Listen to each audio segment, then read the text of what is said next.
Hello friends, welcome to my channel Shaurya education. आज हम शिक्षा एवं मनोविज्ञान के बारे में पढ़ेंगे, जिसको इंग्लिश में हम लोग एजुकेशन एंड साइकोलॉजी भी कहते हैं। इसमें मैं आपको थोड़ा सा थ्योरेटिकल पार्ट पढ़ाऊंगी। इसके बाद पार्ट 2 में मैं आपको इसके क्वेश्चंस कवर कराऊंगी। अगर आपको मेरी वीडियो पसंद आए तो प्लीज लाइक करें, सब्सक्राइब करें और शेयर करें। तो चलिए शुरू करते हैं हम आज का टॉपिक, शिक्षा एवं मनोविज्ञान। अध्यात्मवादी दार्शनिक मनुष्य के लौकिक जीवन की अपेक्षा उसके पारलौकिक जीवन को अधिक महत्वशाली मानते हैं, अर्थात शिक्षा ऐसी हो जिससे कि मुक्ति मिले। यहाँ पे मुक्ति बताई गई है। मुक्ति कितने प्रकार की होती है? तो मुक्ति हमारी 2 प्रकार की होती है। पहली होती है जीवन मुक्ति और दूसरी होती है विदेह मुक्ति। तो चलिए आगे पढ़ते हैं। हमारे जो भौतिकवादी विचारक होते हैं वो मनुष्य के लौकिक जीवन को ही सत्य मानते हैं, जैसे कि इनकी दृष्टि में जीवन का अंतिम उद्देश्य सुखपूर्वक जीना है। चावारकों की दृष्टि में शिक्षा वह है जो मनुष्य को सुखपूर्वक जीवन व्यतीत करने योग्य बनाती है। हर्बर्ट स्पेंसर, शिक्षा का अर्थ अतः शक्तियों का व्राह जीवन से समन्वय स्थापित करना है। प्रयोजनवादी मनुष्य को सामाजिक प्राणी मानते हैं और यह मानते हैं कि शिक्षा के द्वारा मनुष्य में वर्तमान समाज में अनुकूलन करने और भविष्य के समाज का निर्माण करने की क्षमता का विकास करना चाहिए। जो हमारा शिक्षा शब्द है वो संस्कृत भाषा के शिक्ष धातु में अ प्रत्यय लगाने से बना है। शिक्ष का अर्थ सीखना और सिखाना है, अर्थात शिक्षा शब्द का शाब्दिक अर्थ हुआ सीखने व सिखाने की क्रिया। प्रत्येक बालक में जन्म के समय कुछ जन्मजात शक्तियां बीज रूप में समाहित रहती हैं। उचित वातावरण के साथ संबंध स्थापित होने पर जन्मजात शक्तियां व्राह्य रूप में प्रकट हो जाती हैं। शिक्षा शब्द का प्रयोग 2 रूपों में होता है।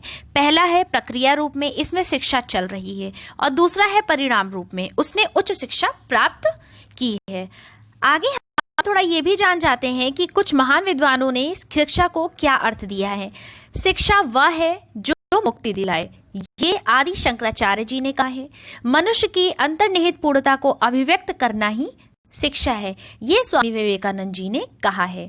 प्रसिद्ध यूनानी दार्शनिक सुकरात के अनुसार शिक्षा का अर्थ उन सर्वमान्य विचारों को विकसित करना है जो प्रत्येक मनुष्य के मस्तिष्क में विलुप्त हैं। स्वस्थ शरीर में स्वस्थ मस्तिष्क का निर्माण करना ही शिक्षा है, ये महान विद्वान अरस्तु जी ने बताया है।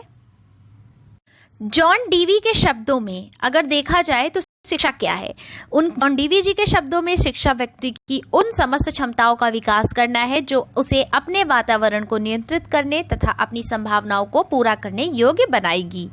महात्मा गांधी जी के शिक्षा से मेरा अभिप्राय बालक तथा मनुष्य के शरीर, मस्तिष्क तथा आत्मा के सर्वांगीण सर्वोत्तम विकास से है। अब हम जानते हैं कि मनोविज्ञान क्या है। तो मनोविज्ञान का अर्थ हमें आज जानना है। मनोविज्ञान शब्द का शाब्दिक अर्थ है मन का विज्ञान, अर्थात कहा जा सकता है कि मनोविज्ञान है अध्ययन की वह शाखा है जो मन का अध्ययन करती है। मनोविज्ञान को अंग्रेजी में हम साइकोलॉजी कहते हैं। साइकोलॉजी क्या है? साइकोलॉजी शब्द की उत्पत्ति यूनानी भाषा के 2 शब्द साइकी तथा लोगोस से मिलकर हुई है।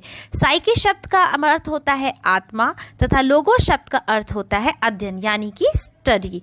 अतः अंग्रेजी शब्द साइकोलॉजी का शाब्दिक अर्थ है आत्मा का अध्ययन। प्रारंभ में मनोविज्ञान दर्शन शास्त्र का अंग था, लेकिन दर्शन शास्त्र से अलग होने के प्रयास में मनोविज्ञान के अर्थ में अनेक बार परिवर्तन हुआ है, अर्थात काल चक्र के अनुसार मनोविज्ञान का विषय बदलता गया। अंततः मनोविज्ञान का विषय व्यवहार का अध्ययन बना। कुछ मनोवैज्ञानिकों द्वारा कहा गया है कि मनोविज्ञान है क्या। वुडवर्थ के शब्दों में सर्वप्रथम मनोविज्ञान ने अपनी आत्मा का त्याग किया, फिर इसने अपने मन का त्याग किया, फिर इसने चेतना का त्याग किया, अब यह व्यवहार की विधि को स्वीकार करता है। ये कथन वुडवर्थ ने कहा है। नेक्स्ट है वाटसन जी ने क्या कहा। वाटसन ने कहा कि मनोविज्ञान को व्यवहार के धनात्मक विज्ञान के रूप में परिभाषित किया गया है। रही बात मैकडूगल जी की, मैकडूगल के शब्दों में मनोविज्ञान आचरण व्यवहार का यथार्थ विज्ञान है। अभ्यास एक त्रुटि सिद्धांत के प्रवर्तक अमेरिका के प्रसिद्ध मनोवैज्ञानिक एडवर्ड एल थॉर्नडाइक को प्रथम शैक्षिक मनोवैज्ञानिक माना जाता है। थॉर्नडाइक कहाँ के निवासी थे? ये कई बार क्वेश्चंस पूछ लिए जाते हैं एग्जाम में, तो हमें याद रखना है कि थॉर्नडाइक अमेरिका के निवासी थे। क्योंकि इन्होंने अपनी पुस्तक शिक्षा मनोविज्ञान, जो कि 1913 में प्रकाशित हुई, में अधिक व्यवस्थित ढंग से शिक्षा मनोविज्ञान पर चिंतन प्रारंभ किया था और 20वीं शताब्दी में शिक्षा मनोविज्ञान स्पष्ट शाखा या विषय के रूप में विकसित हुआ है। निष्कर्ष रूप में ये कहा जा सकता है कि शिक्षा मनोविज्ञान व्यवहार के परिमार्जन का विज्ञान है। चलिए कुछ क्वेश्चंस हम कर लेते हैं। मनोविज्ञान का विषय चेतना है, यह मत विलियम जेम्स का है। मनोविज्ञान का विषय आत्मा है, यह मत प्लेटो जी का है। साइकी और लोगस शब्द किससे बना है? यूनानी से। मनोविज्ञान आचरण एवं व्यवहार का यथार्थ विज्ञान है, यह किसका मत है? ये मैकडूगल का मत है। National society of college teachers of education, ये एजुकेशन है, संस्था कहाँ है? इसका आंसर हो जाएगा अमेरिका। शिक्षा एवं मनोविज्ञान यानी कि एजुकेशन एंड साइकोलॉजी के ये पार्ट 1 मैंने कवर करा दिया है। इसके जो क्वेश्चंस होंगे मैं आपको पार्ट 2 में दूंगी।